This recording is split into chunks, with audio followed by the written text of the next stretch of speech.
तर विद्यार्थी मित्रांनो, आज आपण जो पॉइंट स्टडी करणार आहोत त्याचं नाव आहे angular SHM and differential equation. Okay, तर या ठिकाणी तुम्हाला दिसत असेल की एक डिस्क आहे. या डिस्कला आपण सेंट्रिकली अटॅच एक वायर आहे आणि त्या वायरला आपण हँग केलेलं आहे from the rigid support. Okay, मग आपण याच्यावर सेंटेन्स कसं तयार करणार?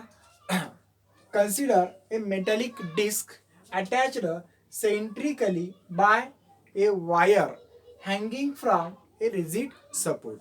ओके, आता हे झालं आपला फर्स्ट पॉइंट. आपण सेकंड पॉइंट काय करणार आहोत? या डिस्कला आपण रोटेट करणार. When the disc rotate in a anti clockwise direction there is twist in a wire. मग या ठिकाणी हा जो वायर आहे त्या वायरमध्ये काय होतात? ट्विस्ट तयार होतात, म्हणजेच पिनगाळे होतात. जसं की आपल्याला माहित आहे की आपण एखादी दोरी आहे किंवा एखादी स्ट्रिंग आहे, आपण काय केलं असेल असं फिरवलं तर त्या स्ट्रिंगमध्ये किंवा त्या रोपमध्ये तुम्हाला काय दिसतं? ट्विस्ट म्हणजे पिनगाळी दिसतात, हो की नाही? एखादं कापड आहे, दस्ती आहे, दस्तीला आपण काय केलं या ठिकाणी असं फिरवलं तर तुम्हाला ठिकाणी काय दिसतात? ट्विस्ट दिसतात. तसंच या ठिकाणी ट्विस्ट जे आहे ते ट्विस्ट या वायरमध्ये प्रोड्यूस होतात. मग या वायरमध्ये तयार झालेल्या ट्विस्टमुळे होते काय? तर या ट्विस्टमुळं याच्यामध्ये काय असणार बेटा? एक रिस्टोरिंग टॉर्क प्रोड्यूस होणार. आणि या रिस्टोरिंग टॉर्कमुळं ही जी काही डिस्क आहे ही डिस्क काय लागेल? क्लॉकवाईज रोटेशन त्या ठिकाणी दाखवायला लागेल किंवा त्या डिस्कमध्ये क्लॉकवाईज रोटेशन व्हायला लागतील. म्हणजे पहिल्यांदा आपण काय केलं होतं? त्या मेटॅलिक डिस्कला अँटी क्लॉकवाईज फिरलं होतं, पण ज्यावेळेस आपण त्याला या पोझिशनवरून काय करणार? रिलीज करणार. रिलीज केल्या या ठिकाणी काय होईल? हे जी काही डिस्क आहे हे डिस्क अँटी क्लॉकवाईज डिरेक्शनला मूव्ह व्हायला लागेल किंवा रोटेट व्हायला लागेल. बरोबर? म्हणजे मी या ठिकाणी याला फक्त एकदा फिरवायला आणि सोडून द्यायलो. आपण पुन्हा याच्यावर फोर्स अप्लाय केला का? नाही. पण जे काही क्लॉकवाईज रोटेशनसाठी जो काही फोर्स लागायला, जो काही टॉर्क त्या ठिकाणी लागत आहे, तो टॉर्क कोण प्रोव्हाइड करणार या ठिकाणी? That torque is provided bye string किंवा हा जो वायर आहे हा वायर त्या ठिकाणी तो काय करणार? टॉर्क सप्लाय करणार किंवा प्रोव्हाइड करणार. मग त्या टॉर्कचं नाव आहे या ठिकाणी रिस्टोरिंग टॉर्क. समजला? ओके, तर मग आपण तोच पॉईंट या ठिकाणी स्टडी करणार आहोत. याचं जे काही जितकं याचं अँग्युलर डिस्प्लेसमेंट होईल तितका रिस्टोरिंग टॉर्क या ठिकाणी काय होणार आहे? या वायरमध्ये प्रोड्यूस होणार आहे. जसं की आपल्याला माहित आहे एखादा आपल्याकडं स्प्रिंग आहे. या स्प्रिंगला आपण काय करणार आहोत? डिस्प्ले करणार आहोत. याचा लिनियर डिस्प्लेसमेंट राहिलं. जितका जास्त हा डिस्प्लेस होईल तितका या ठिकाणी काय होत असतो? रिस्टोरिंग फोर्स तयार होतो. सेम आहे. मग जेवढं जास्त या ठिकाणी काय होणार? अँग्युलर डिस्प्लेसमेंट होणार तितका जास्त रिस्टोरिंग टॉर्क या ठिकाणी काय होत आहे? प्रोड्यूस होत आहे. म्हणजेच restoring torque is directly proportional to the angular displacement of a body. Okay, मग रिस्टोरिंग टॉर्क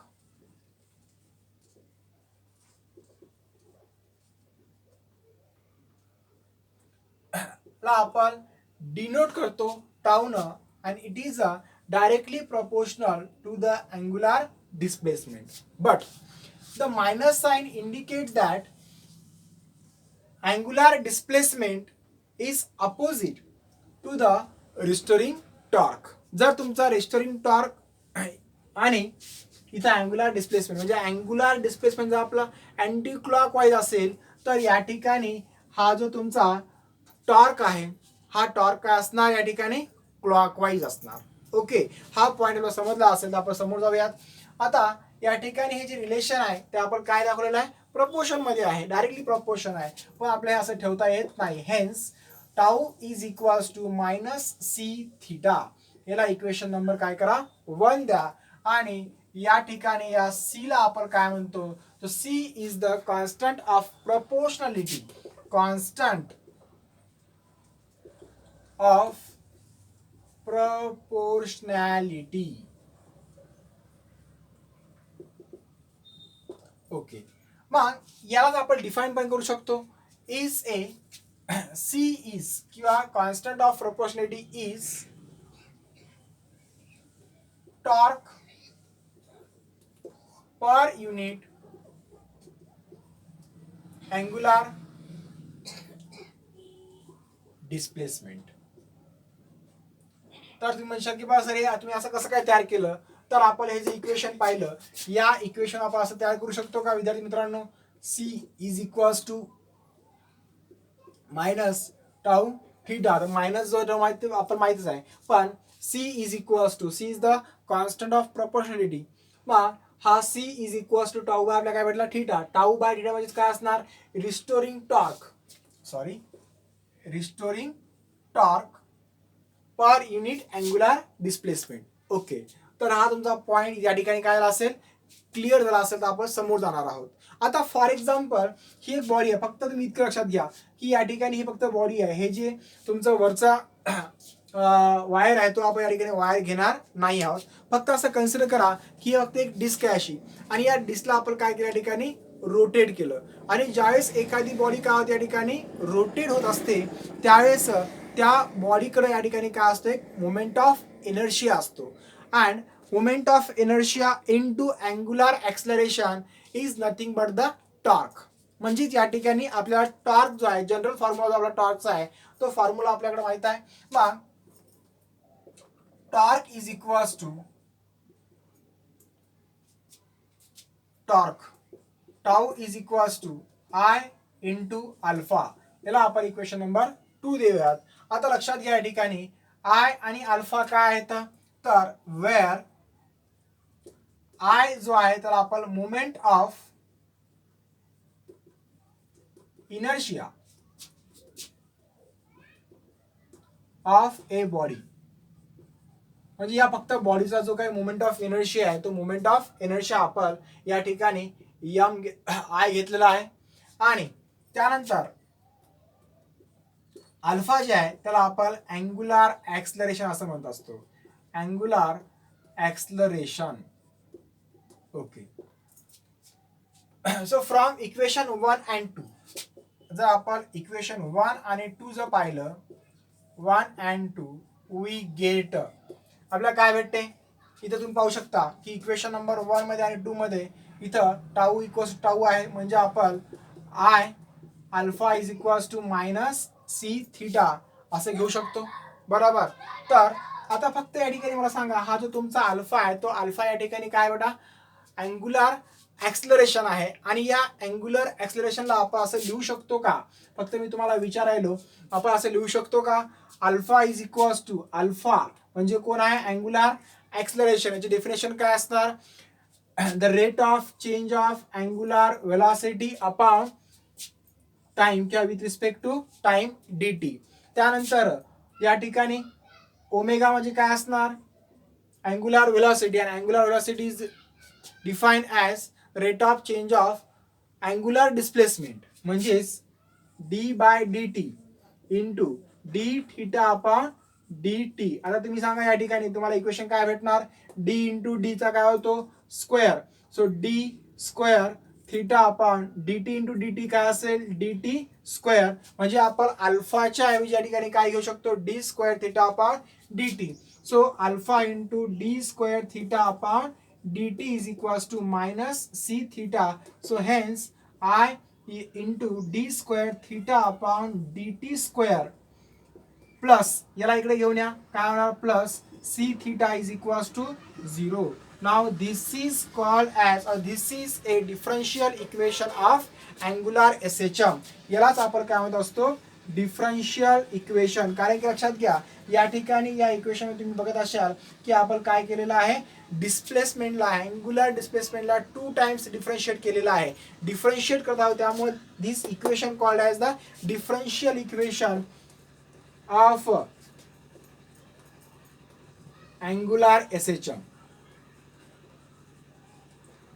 त्याला आपण काय म्हणत असतो अँगुलर एसएचएम. बरं, आता जर आपण थोडा अजून जर विचार केला या ठिकाणी तर काय होणार की हे जे इक्वेशन आहे या इक्वेशनला आपण अजून थोडंसं रिअरेंज करूया. म्हणजे फॉर एक्झाम्पल हे जे इक्वेशन आहे या इक्वेशनला तुम्ही काय करा थर्ड जे चालते. So from equation 3 from equation 3. तुम्ही असं घेऊ शकता का? काय घ्यायचं बघा तुम्हाला, I alpha is equals to minus C theta. नाव alpha is equals to minus C theta upon I, where आता सी म्हणजे काय, कॉन्स्टंट आहे, आणि आय जो आहे मोमेंट ऑफ इनर्शिया, बॉडीचा कधी चेंज होत नाही, फक्त जे चेंज होत असते ते म्हणजे काय, अँग्युलर डिस्प्लेसमेंट, हो की नाही. जर बॉडी पहिले इथं असेल तर पुन्हा इथे यायली, पुन्हा इथे यायली, म्हणजे जो अँगल आहे तो अँगल काय होता या ठिकाणी, तो चेंज होत आहे. अँग्युलर पोझिशन ज्याला आपण म्हणतो ती अँग्युलर पोझिशन काय होत्या ठिकाणी चेंज होत आहे. Angular position is nothing but the angular displacement. मग या ठिकाणी मला सांगा, या डिस्कची अँग्युलर पोझिशन काय वेळा चेंज व्हायली, म्हणून या ठिकाणी तुमचा सी आणि आय जर कॉन्स्टंट असेल तर where C and theta I काय त्या ठिकाणी कॉन्स्टंट असतील किंवा कॉन्स्टंट आहे तर असं आपण कन्सिडर करूयात, तर आपल्याला alpha is equals to minus theta असं भेटेल का. म्हणजेच या ठिकाणी हे टॉर्क प्रोड्यूस होण्यासाठी आपल्याला अल्फा काय भेटत आहे, alpha is directly proportional to the alpha is directly proportional to the, हे लक्षात घ्या, हे अल्फा आहे, हे डायरेक्टली प्रोपोर्शनल साइन आहे, आणि हा तुमचा थीटा आहे. मग angular acceleration is directly proportional to the angular displacement. Okay, मग यावरून आपण या ठिकाणी काय करू शकतो, एक डेफिनेशन तयार करू शकतो. कशी डेफिनेशन तयार करायला आपण, तर लक्षात घ्या, इथं तुमचा alpha is equals to minus theta आहे, आणि इथं पण काय बेटा, टॉर्क इज इक्वल्स टू काय मायनस थीटा आहे की नाही. मग आपण याला असं डिफाइन करू शकतो, तर angular SHM of a body is defined as the torque for angular acceleration is directly proportional to the angular displacement and oppositely directed.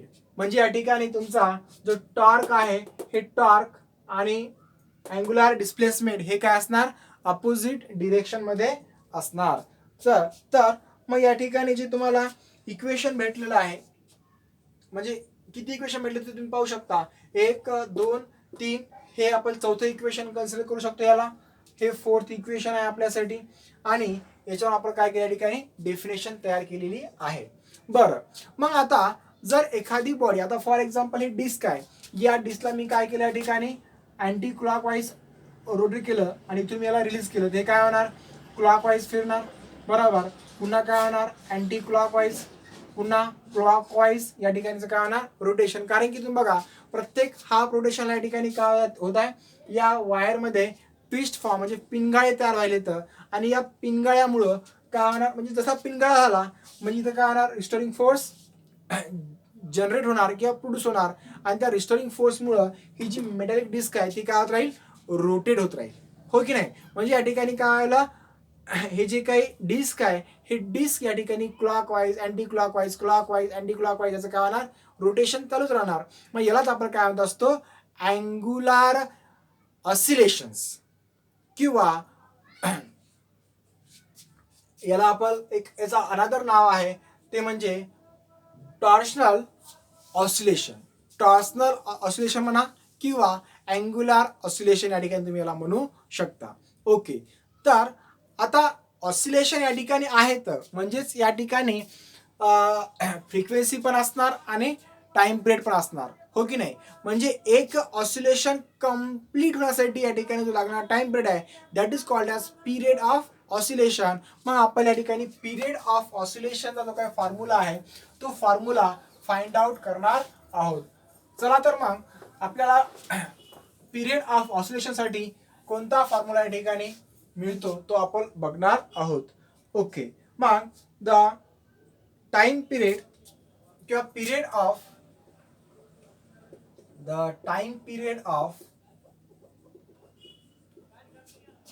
Angular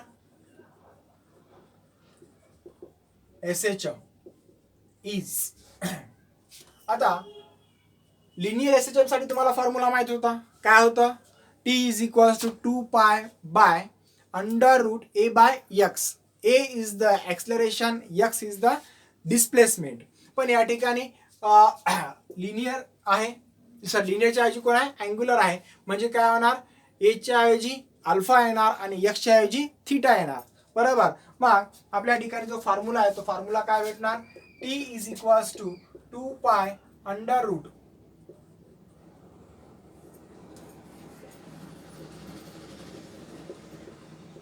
एच्या ऐवजी काय म्हणतो तुम्हाला मी, अल्फा आणि एक्सच्या ऐवजी थीटा.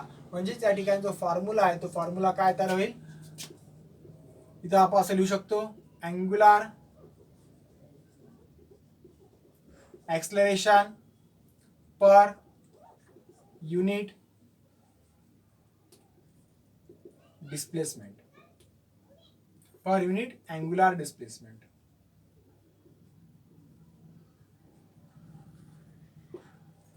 ओके. आणि तुम्हाला मी आता डेफिनेशन पाहिजे सांगितली आहे. डेफिनेशन काय बेटा, खूप सिंपल डेफिनेशन आहे.